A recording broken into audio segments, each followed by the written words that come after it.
एक मिनिट एकच मिनिट एक मिनिट एक मिनिट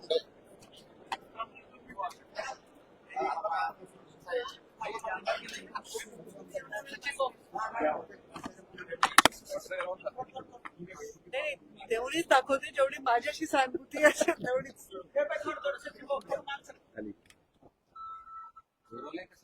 चला काही दौरा आज धाराशिव आणि कागद होता आणि पहिली बातमी अशी आहे की सकाळी लोक जाणार होते पण अगोदरच हेलिकॉप्टरमध्ये बिघाड झाल्याचं कळलं, लेट होते जातात काय नाही. खरं तर मला सकाळी 10:30 वाजता मी निघणार होते हेलिपॅडकडे, म्हणजे विमानतळावरूनच हेलिकॉप्टर टेक ऑफ होणार होतं. पण मला कळवण्यात आलं की जे हेलिकॉप्टर मी काल वापरत होते त्याच्यामध्ये काहीतरी बिघाड आहे. म्हणजे कालही असं वाटलं थोडं जुनं हेलिकॉप्टर होतं ते आणि त्याच्यात काही बिघाड आहे. आता मी काय बिघाड आहे वगैरे टेक्निकल डिटेल्स मध्ये गेले नाही आणि मग त्यांनी मला सांगितलं की ते दुसरं हेलिकॉप्टर मला पाठवत आहेत. तर तेही हेलिकॉप्टर पाठवायला थोडा विलंब झालाय, नाही तर मी बाय कार जाऊन पहिली सभा तरी केली असती.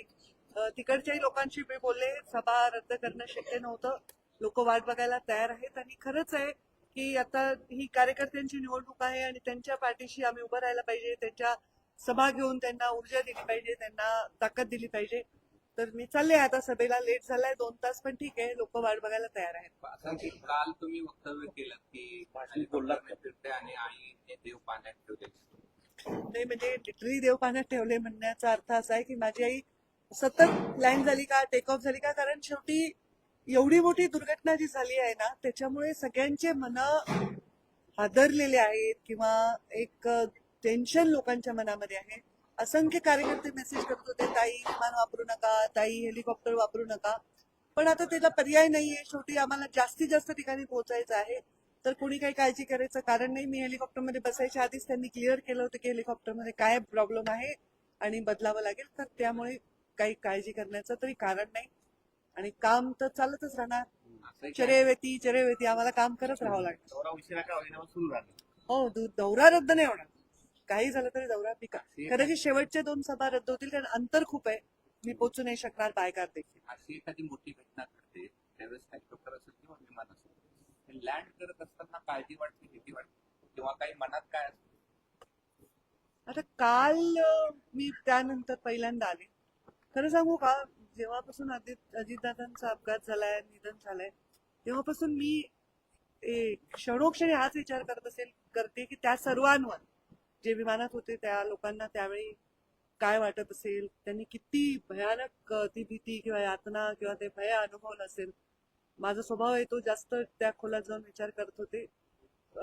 फार आमच्या घरात सर्वजण आम्ही खूप व्यथित आहोत, लहानापासून मोठ्यापर्यंत. आणि मला वाटतं महाराष्ट्रात बऱ्याच लोकांच्या घरी हेच चित्र असेल. अत्यंत वाईट वाटलेलं आहे लोकांना. तर नवीन नवीन काही दिवस हे वाटणार आहे भय सगळ्यांना की अरे बापरे काय बिघड, म्हणजे माहीतच नाही, ते माहीत झालंय की असंही होऊ शकतं.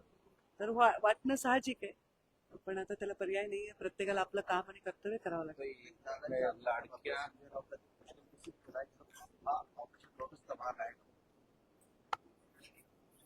मला याचं काय उत्तर द्यावं खरंच कळत, म्हणजे I have no words to even express तेवढ्या त्याचे विचारही मला करता येईल. लाडक्या बहिणीच्या योजनेला अजित पवारांचं नाव द्यावं असं त्यांचेच आमदार डिमांड मागणी करतात.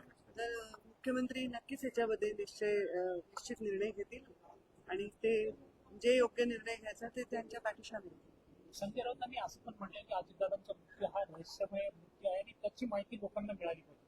आता समजा त्यांनी असं म्हणले तर याच्यात मी काय म्हणायचं, माझं काय याच्यात औचित्य आहे बोलायचं.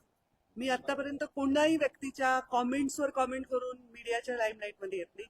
मी माझे मुद्दे घेऊन येते, माझे मुद्दे मांडते, मी दुसऱ्यांच्या मुद्द्यांवर बोलतच नाही. हे 20 वर्ष तुम्हाला सवय असली पाहिजे. थँक्यू.